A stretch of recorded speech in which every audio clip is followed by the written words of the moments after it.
Hello, and welcome back to another episode of the Missed History podcast. I am really looking forward to sharing this episode with everyone. I really enjoyed it myself. It was with Alamin Mohammed. He is a photographer and videographer from the north of Nigeria, particularly of the Hausa community. Much of his photography focuses on regional histories, cultures, and peoples. And we actually came across each other's profiles on Instagram, Missed History, and his own photography page, and decided, hey, why not? We'll talk for the podcast. I'm hoping that everyone enjoys. And the purpose behind this is not just to have a professor on that will give a more academic background to history, but also just regular people who interact with tradition and culture in their everyday lives, like a photographer, for example. So I hope that you guys really enjoy. Unfortunately, this episode was cut a little bit short due to technical issues, but we look forward to having a part two relatively soon. And please check out Alamin's photography afterwards if you enjoy our conversation. And it started. All right, so very nice to meet you. Yeah, nice to meet you too, Luke. It's been a while since, I'm not sure exactly how we first found out about each other, but I've been a huge fan of your photography on Instagram for a while now. Oh, awesome. I've been following your page earlier. Thank you very much. I wasn't sure which came first. I'm happy to have found your page. I'm surprised it's smaller, considering all of your photography looks like something out of National Geographic magazine. Oh, thanks for the compliment. No, it really does. And it's exciting to be able to talk. And I'm not sure if you listened to either of the first two podcasts that I've done, but basically the idea behind it is that human history is often taught through a national or religious or some other type of lens. And I think that if history is taught through a more global perspective or from as many perspectives as possible, then people will have a better connection with each other, understanding of the world around them, and so on.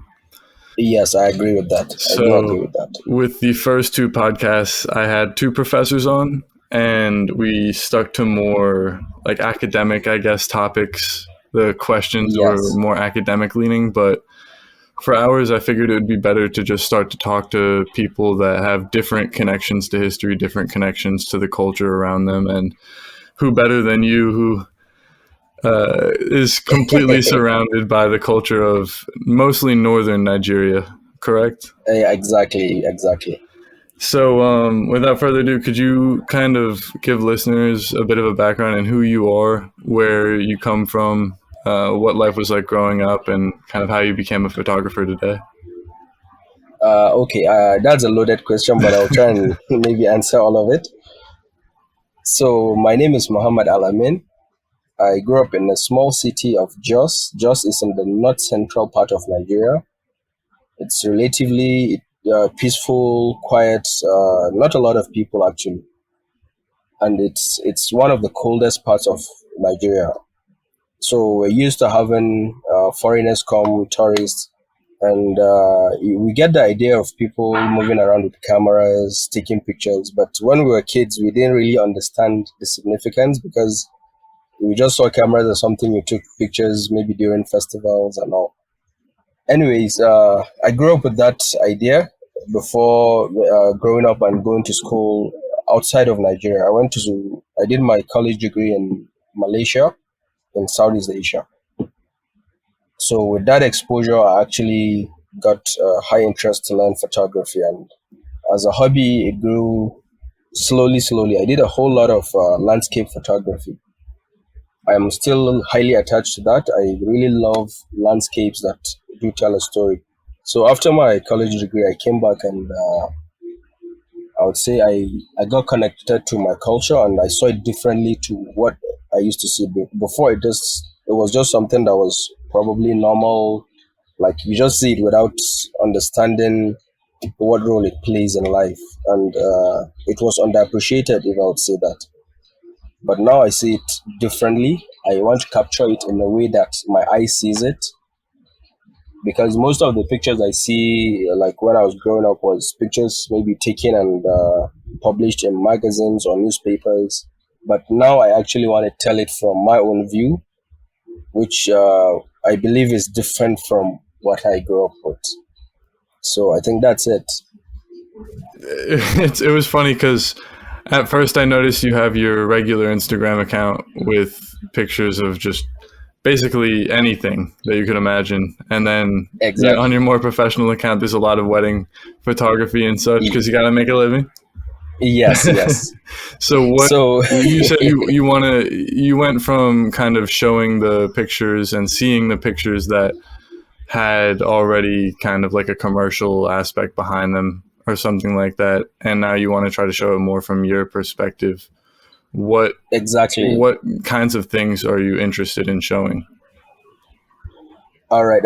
To my more engaging account, usually it's the commercial side of photography. Here in Nigeria, we don't make a lot of money shooting documentaries or stories. The commercial side is usually weddings and portraits. So, for you to make a living out of photography, you are most likely to be found doing one of those. Fashion photography is the other one that people are doing, but generally, almost everyone is doing wedding photography.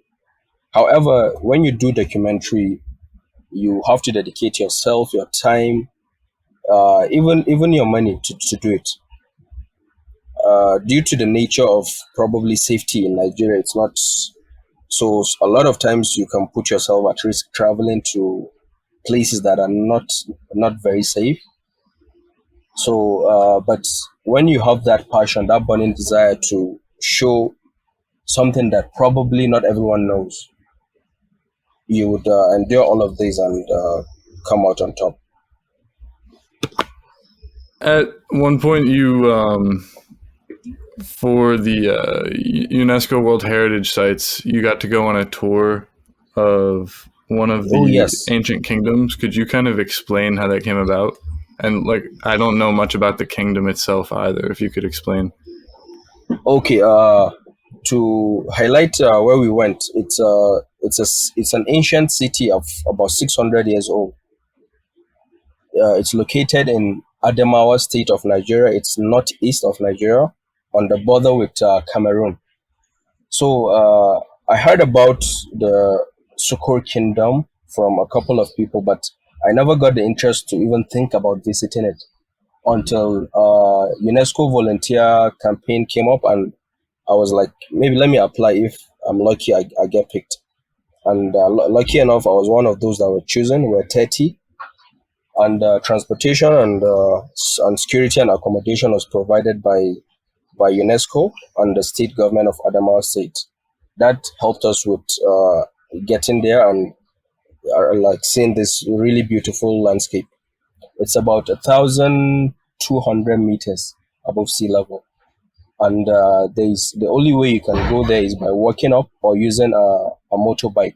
The motorbike uses a different path, so we decided to take the walk. It's about an hour 20 minutes for those that are not seasoned, but the village people, we realized we're doing that in 15-20 minutes to get to the top. That's And wild. it's really unique. It's a really beautiful place. I've seen a lot of nice landscapes, probably in Singapore, Thailand, Malaysia, but I've not seen something quite unique and historical like Sukkur Kingdom.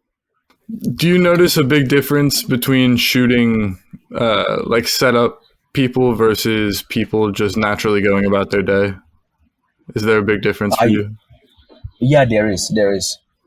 When you allow people to be in the element and without obstructing or trying to change the narrative, you really get real stories that connect with people. But when you try to interact, okay, do this, stay here, stay there, it's more like a post picture.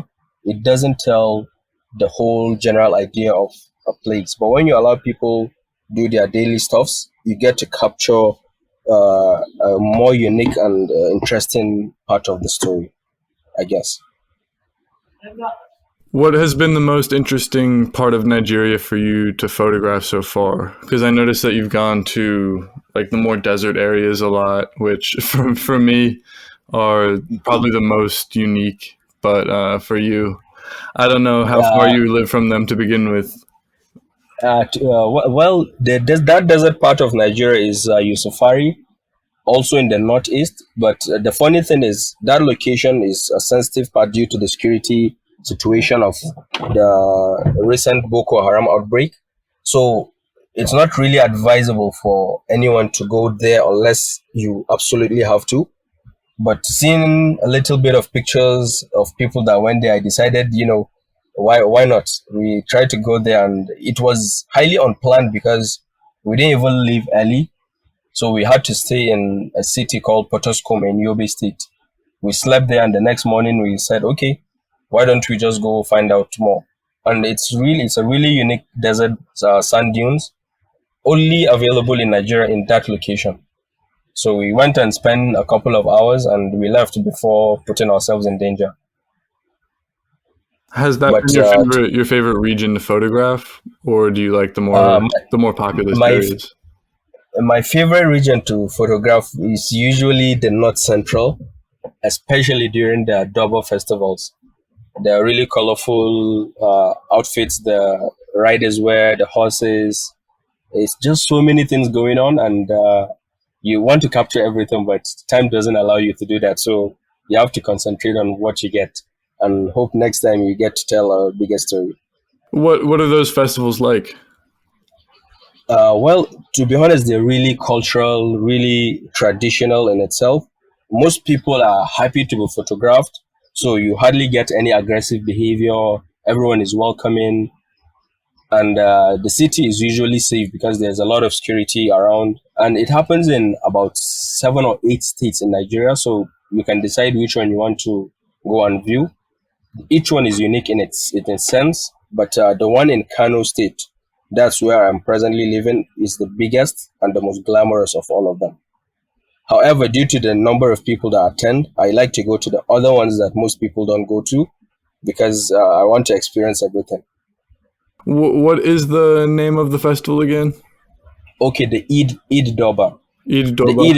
The Eid Doba is celebrated at the end of Ramadan every year. Okay, okay. Yes, and Ramadan is probably in about 4 days. It's starting in 4 days. So probably about 1 month, 4 days from now, there'll be a Doba for 3 days I in remember most northern Nigeria. one of my are the traditions for Ramadan in Nigeria pretty much the same as the rest of the Islamic world, or Yeah, it's pretty similar. I would say compared to Saudi Arabia, Dubai, Egypt, Malaysia, they are similar in so many ways. The same routines, only that everyone just focuses on their culture. in the first podcast I did, just by chance, it was another Nigerian, but Okay, he awesome. was Yoruba, and Okay, he was Yoruba. saying that within the Yoruba territories, there are a lot of Muslims and Christians, but a lot of the traditional beliefs have kind of blended with the Muslim and Christian practices. Do you find that to Yes. also be the case more in the northern areas? That is the case. However, it's not as blended as the one in the southwest, which is the Yoruba Kingdom, because like historically speaking, the Yorubas are more intellectually inept than the houses in northern Nigeria, because they've accepted Western education earlier, and they seem to be more exposed. So they have this idea of blending religions and cultures more than we here. I would say we are more traditional, especially when you see festivals. Like you really notice how traditional the northern Nigerians can be.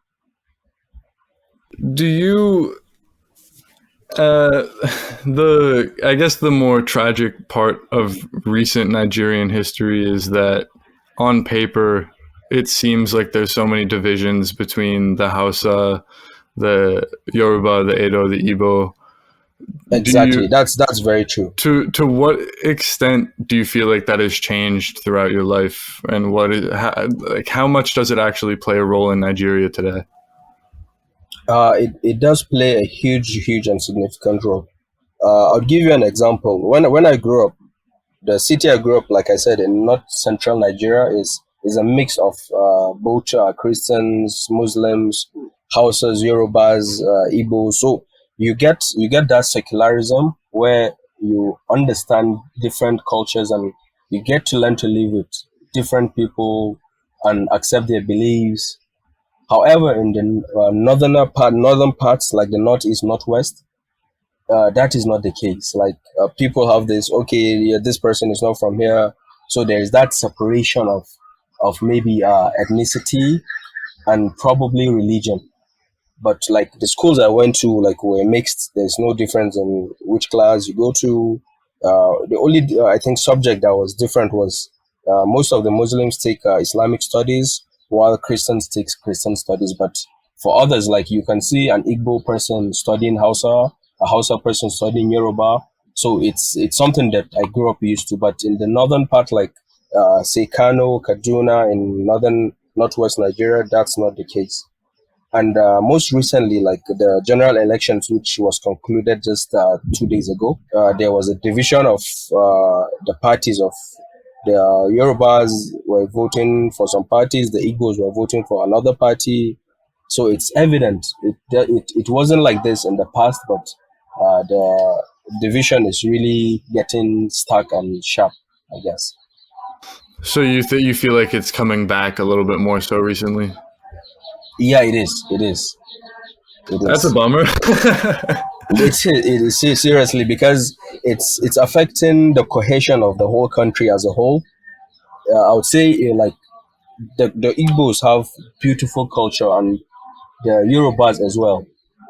But due to this, it's kind of difficult for say a northerner to go document that, or someone from I would say like maybe the Igbo to come here and be free.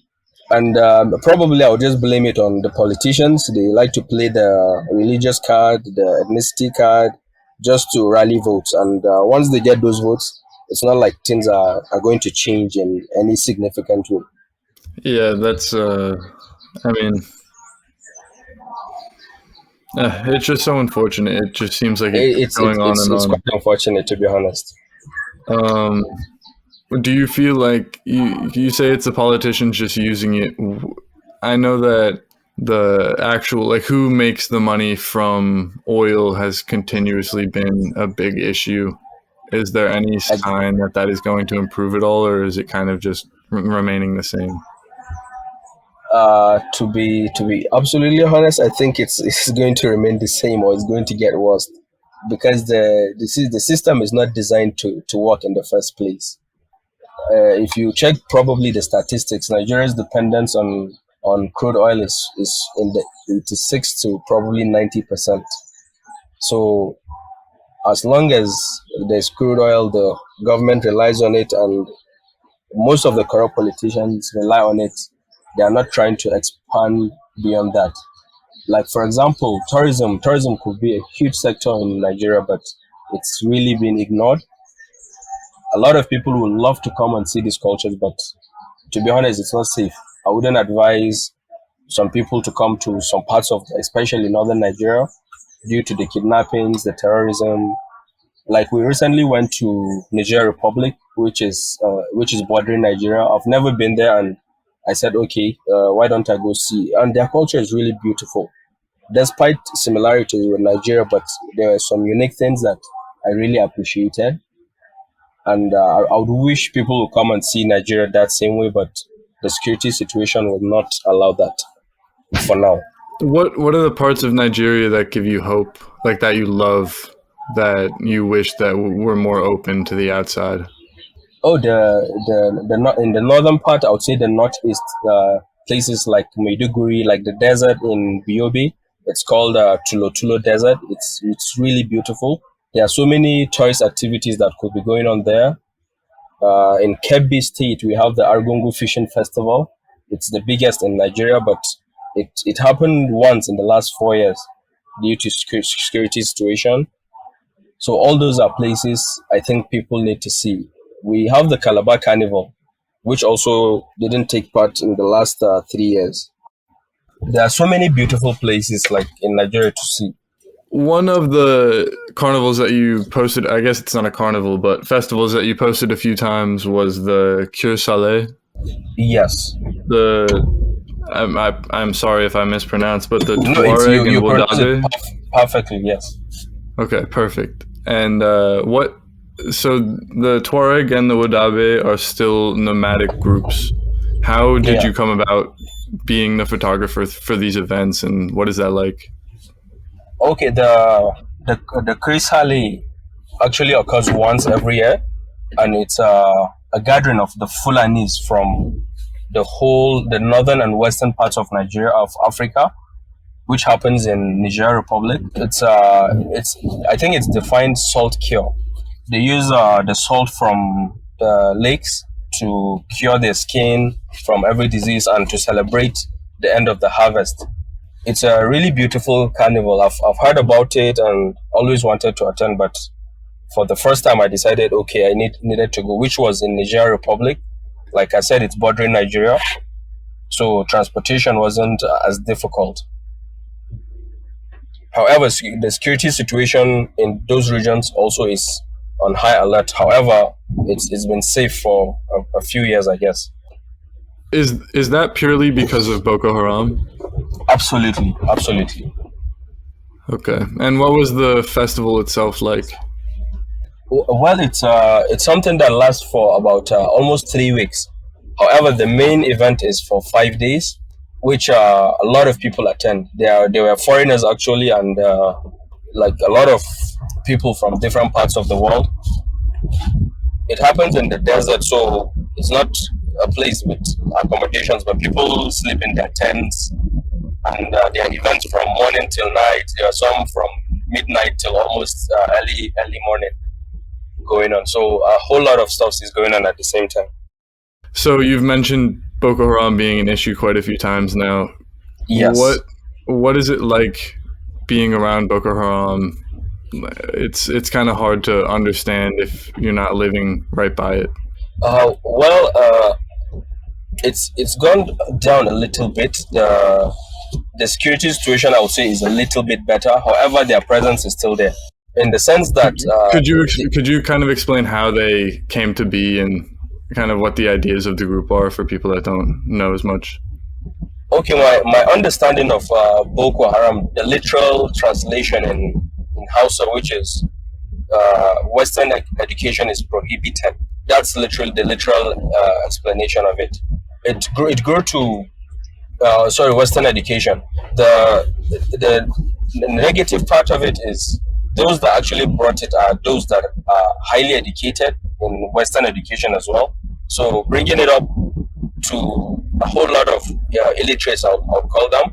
So Boko Haram started in the northeast region of Maiduguri, which is also bordering Chad Republic, and it spread to most parts of the northeast, then to parts of the western states of Nigeria, and there were times that even the capital of Nigeria, which is Abuja, was attacked by this group. And presently, it's not just Boko Haram. There is also another group of with another name but similar interests as well. Probably the military have gone some grounds with fighting them, but not to the extent that I would say they are eliminated. Their security threat is still present, and some places one has to be really careful before visiting those places.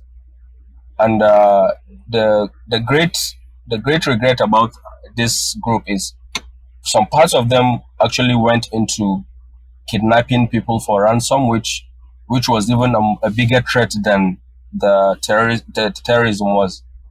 So most states in the northwest were under that influence, and I would say Kaduna, Katsina, even the federal capital, which is Abuja, was under this threat for quite a long time.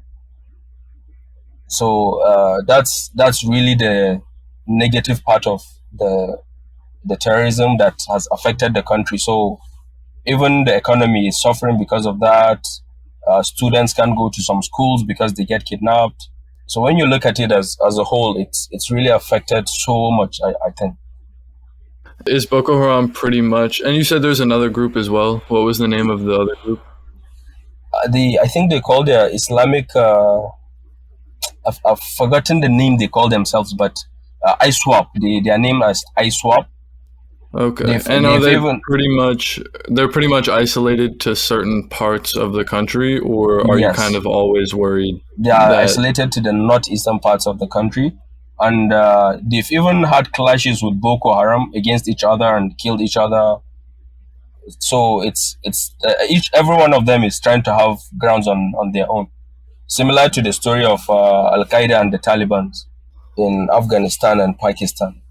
The influence has been highly negative, especially for the northeast region, where it used to be an economic hub in northern Nigeria, but now has been reduced to little activity in regards to marketing stuff, and their reach has actually gone through most of the northern parts of Nigeria. They've affected the northwest as well, the north central, and now there is a new group, the ISWAP, like I said, which is fighting for to gain grounds with the Boko Haram itself. There was a time the most of the West African states bordering Nigeria had a pact to actually fight together, but I don't know what happened or what progress they've made together. if you don't mind me asking, how Yes, old are you? I'm 36 years old. So what when did Boko Haram when do you first remember Boko Haram becoming a thing? When do you first hear about them in your life? How much have things changed from then? When I first heard about them was about 2008 or 2009 there. So back then they weren't seen as a huge threat because Nigeria did never had a level of terrorism like this. So they weren't really taken seriously. Like most of the threats were taken just for their word. Like even the security agencies did not rise up to the challenge until they started using explosives to damage buildings or kidnap people and kill them. So as the terror increased, the security presence also increased, and a lot of places had to be either placed on curfews or put in on no travel watch list and all that. But I would say the height of their terror was probably around the 2012 to 2014 era. Compared to that now, like they've reduced significantly. And that was the first time I remember reading in the news about it was a group of schoolgirls, if I'm not mistaken, having Yes, been abducted and ransomed as well, correct? exactly. Uh, How did you react to that news when it happened? Because it it made was international headlines. yes, it was pretty shocking. And while the Chibok girls was the one that actually gained headlines, but they've kidnapped a whole lot of other school going kids. Some were girls, some were boys, and like the total number actually goes almost 1,000 or more kids that were in captivity. Some were freed, and others I think are still either with them or their stories have changed significantly.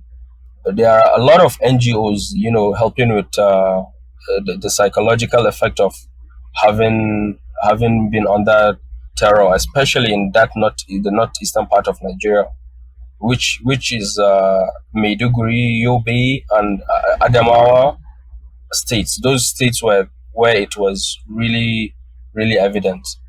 And what do you think could be done? I believe it has to do with a lot of engagement with the youth, because if the youth are on the same level of intellectual understanding and level of education, they would not want to partake in activities such as terrorism or any negative things that affect the society. Maybe get them into photography. You can involve them in so many creative fields.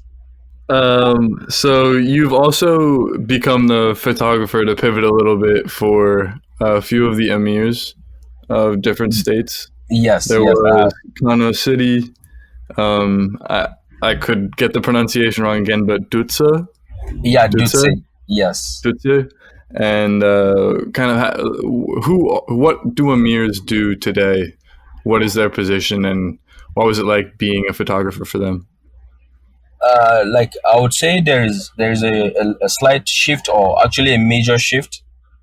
In the past, the emirs were a little bit more traditional and not as intellectually uh, capacitated as the present ones. Most of the emirs in the north of Nigeria are highly educated now. Like the late emir of Dutse, by the way, he passed away last month. He is a professor. So most of them these days really understand the landscape in terms of Western education and how to bring about change to the emirates that they rule over. Recently, I was in the kingdom of Zaza, which is also a significant kingdom in northern Nigeria with a lot of history. I believe if you Google it, you'll get the story of Queen Amina of Zazzau.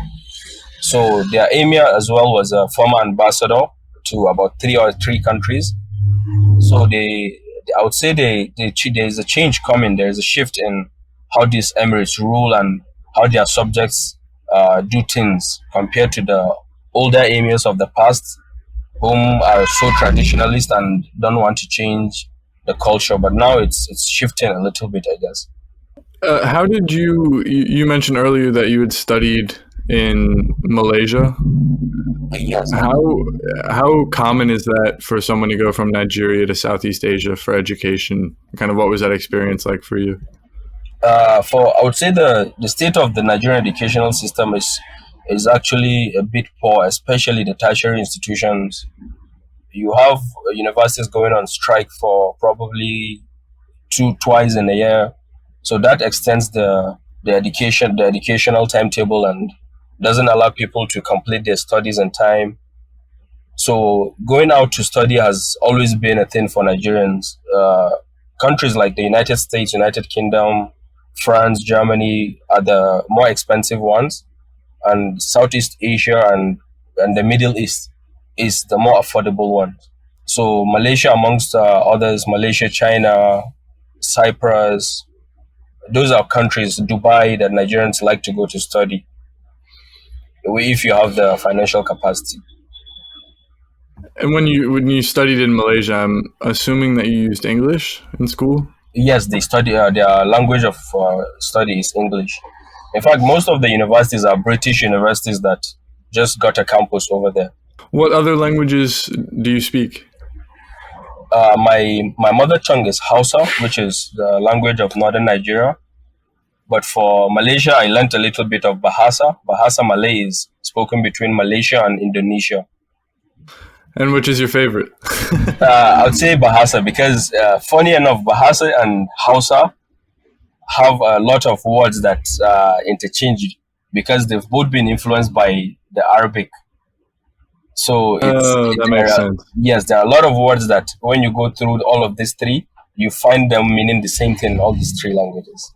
That's kind of what I was going to ask about next, because for the listeners that aren't as familiar, the Hausa of whom you come from Yes, are primarily the Muslim descendants of the more famous kingdoms, I would say, of West Africa, or the more famous empires, such as the Mali Empire, the yes, Songhai, which I've talked about in the Missed exactly. History posts a little bit. When you're growing up learning about your history, to what extent are those empires discussed? And like, how much of a role do they have in the identity today? Oh, they do have a significant role because the influence of the Arab culture on especially Hausas and northern Nigeria cannot be overemphasized. You still see most of what we do is usually copied or learned from them, and it's I think it's something that has shaped the identity of the people of northern Nigeria mostly. What would you learn about history growing up? While growing up, I think the major focus was the history of Nigeria, the history of Hausa, the history of Igbo, and the history of Yorubas. Those four were the major ones. However, there were some cultures that are not heard of, but are really important, like the Benin culture from the Edo people. A lot of the idols and idol worshipping they were very famous for, which I think some of their artifacts are in British museums, in European museums, I guess. I love the sound of music driving by. Yeah, yeah, it's some of the political campaign rallies just passing by. Has that been? I guess the election just ended 2 days ago, so are things winding down now a bit? Yes, it is. It is. How do you feel about the elections? How they went? Well, it's come and gone, and there were some irregularities, but what can we say? We are glad it's over, a little bit peaceful from the last elections. It sometimes turns violent, and you can't go out for days, but now it's safe. Everyone can go out. Now it's safe, you said? Yeah, now it's safe. It is. So where would you go next if you could photograph anywhere in the world? Wow, that's a big question. the the next place I would really love to go to photograph would be Switzerland. I understand. The I wish landscapes too. are wonderful. Yeah, I was about to go to Carpats. I was living in Berlin right before COVID began, and I was going to go to Oh, Carpats, Poland, in the Silesian Mountains, and then try to go to Switzerland. And oh, COVID occurred, and I had to come back to the United States, and I haven't left since. yes, yes. COVID did ground a lot of people, but I think more countries are opening up, so traveling is back. Yeah, not growing up around mountains, there's nothing I want to see more than mountains. Oh wow. So, one of the things that strikes me a lot in your photos is it seems that you focus on the traditional clothing that people are wearing a lot. Yes. I think the King's Guard was the one that looked probably the coolest to me. Um, Okay. but what stands out about the clothing to you? Like, what do you search for when you're choosing which photos to take or Um, to post? Most of the time, I try to look for the stories in this part in this outfits. Like for the King's Guards, which in Hausa we call the